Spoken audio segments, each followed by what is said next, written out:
30 en temps universel et à Abidjan, 10h30 à Paris.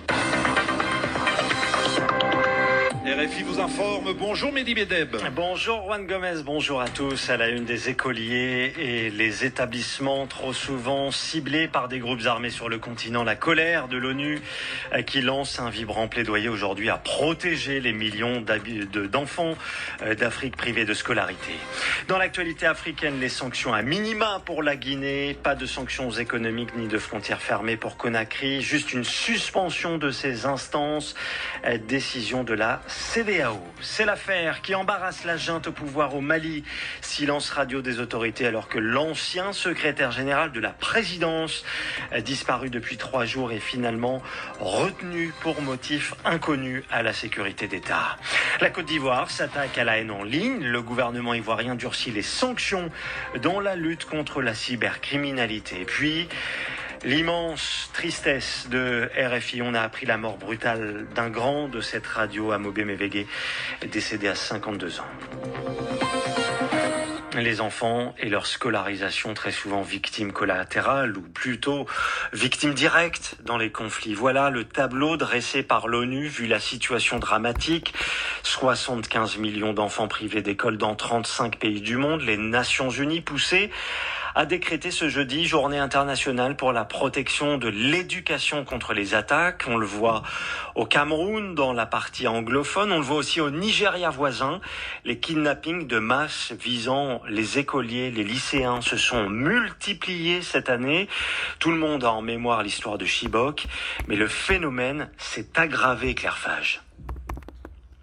Si beaucoup de petits Nigérians ont retrouvé le chemin de l'école dans l'état de Borno, 8 ans après les enlèvements spectaculaires de Boko Haram, dans tout le Nigeria, 1 300 000 écoliers ont encore subi des attaques pendant l'année scolaire 2020-2021. Le phénomène s'aggrave, s'alarme Peter Hawkins, représentant de l'UNICEF dans le pays. Il y a une aggravation non seulement du nombre d'attaques contre des écoles, mais des conséquences indirectes de ces attaques. Par exemple, dans l'état de Zamfara, jeudi dernier à 11h du matin, une école a été attaquée et 73 enfants enlevés. La conséquence, c'est que le gouverneur a fermé toutes les écoles de l'état de Zamfara. Les enlèvements d'écoliers contre rançon, comme dans l'état de Zamfara, se banalisent au Nigeria, devant les attaques djihadistes et de plus rares conflits entre éleveurs et agriculteurs.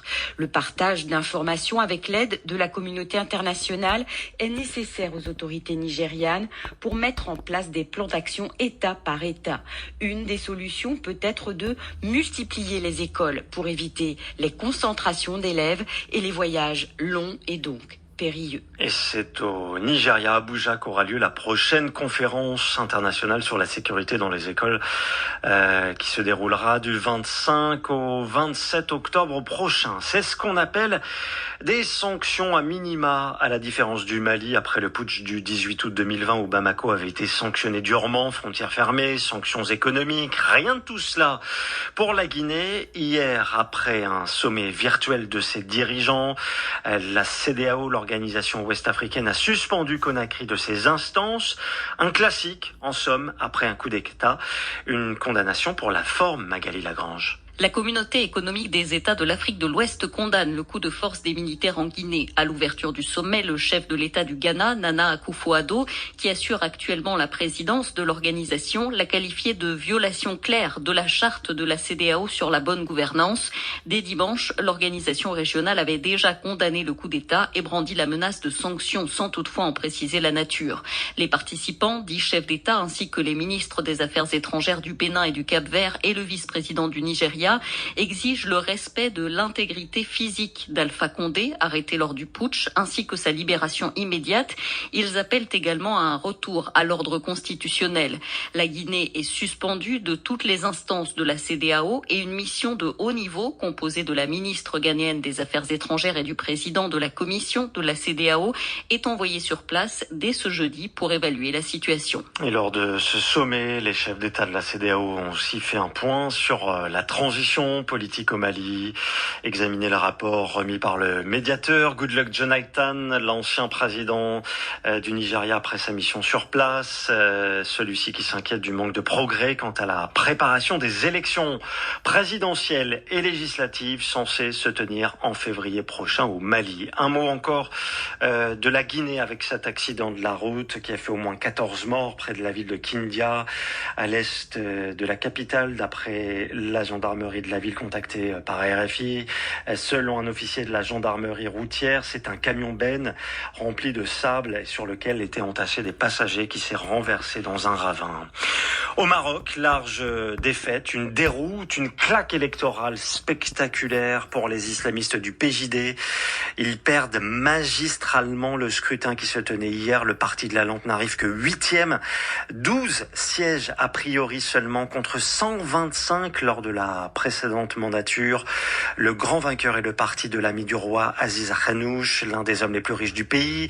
Le RNI juste devant le PAM, un autre parti fondé par des proches de Mohamed VI qui détient, rappelons-le, le vrai pouvoir avec le Marzen dans le royaume chérifien.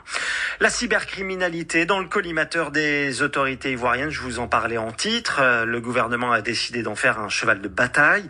Hier, le Conseil des ministres a durci les peines pour mettre fin à ce qu'on appelle la haine en ligne. Des peines maximales qui vont être doublées pour certaines infractions, Pierre Pinto.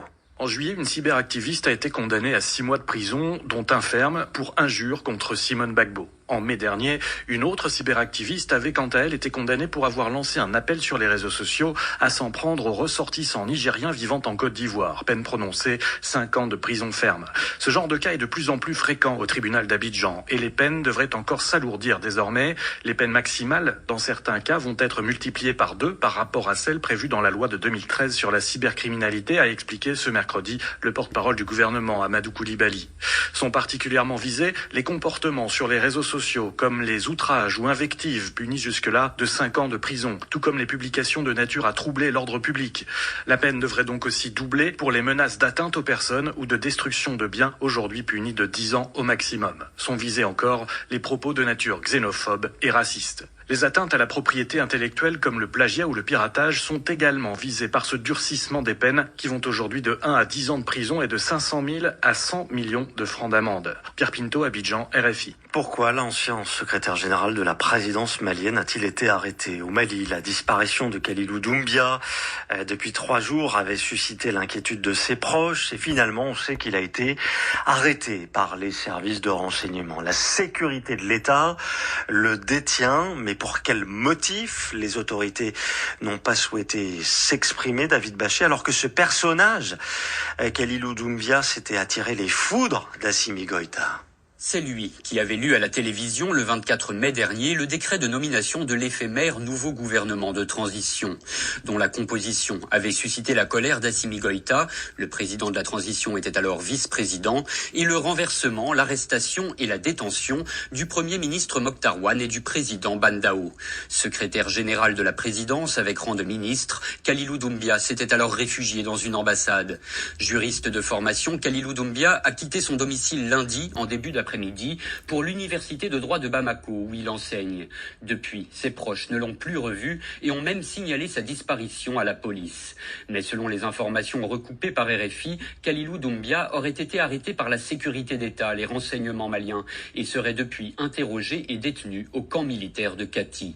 On ignore pour quel motif. Certaines sources assurent que Kalilou Doumbia avait à plusieurs reprises et jusqu'à très récemment été sollicité par le colonel Assimi Goïta en personne, qui souhaitait travailler avec lui. Est-ce son refus qui a motivé cette arrestation? Kalilou Doumbia serait-il détenteur d'informations intéressant les autorités? Sollicité par RFI, la présidence n'a pas donné suite. L'escalade des tensions entre les premiers ministres et présidents de la Somalie, la situation s'envenime encore un peu plus avec le limogeage hier soir du ministre de la Sécurité remplacé par un opposant au président Farmajo. RFI, France 24, TV5 Monde, tous les artistes du continent aussi en deuil. La mort d'Amobé Mévégué suscite un choc profond. Amobé avait commencé à la Radio du Monde il y a 20 ans. Depuis, il ne cessait de faire découvrir des jeunes artistes, de leur donner la parole. Amobé est parti trop tôt, trop jeune. RFI adresse ses condoléances à ses proches et à sa famille. Et sur la Radio du Monde, il est 10h40, 8h40 à Abidjan. Vous retrouvez Juan Gomez qui vous attend depuis la capitale économique de la